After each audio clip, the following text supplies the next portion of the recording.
जवळपास 3300 ते 3400 घोडे इथं दाखल झालेले आहेत.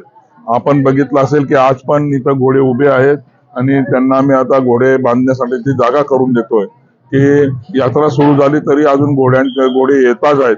सारंगखेड्याची यात्रा आता देशातील सर्वात मोठी यात्रा म्हणून अधिकृत शिक्कामोर्तब झालेला आहे. कारण आपण बघितलं की पुष्करला या वर्षी 3100 घोडे होते आणि सारंगखेड्याला आज 3400-3500 घोडे तर आहेतच आणि कॉम्पिटिशनचे 400-500 घोडे वेगळे, म्हणजे जवळपास 4041 घोडे इथं दाखल आहेत आणि आपल्याला एकाच टेंट खाली एकाच एरियामध्ये हे सर्व बघायला मिळेल. खरं म्हणजे खरेदी विक्रीला 2 दिवस झाले आणि या खरेदी विक्रीला अत्यंत चांगला रिस्पॉन्स मिळतोय.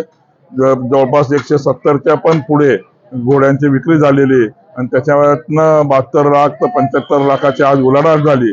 ती आज संध्याकाळच्या पर्यंत 1 कोटीचा क्रॉस करेल आणि यावेळेस सर्व विक्रम खरं म्हणजे विक्रमी उलाढाल होण्याची शक्यता आहे. एबीपी माझा, उघडा डोळे बघा नीट.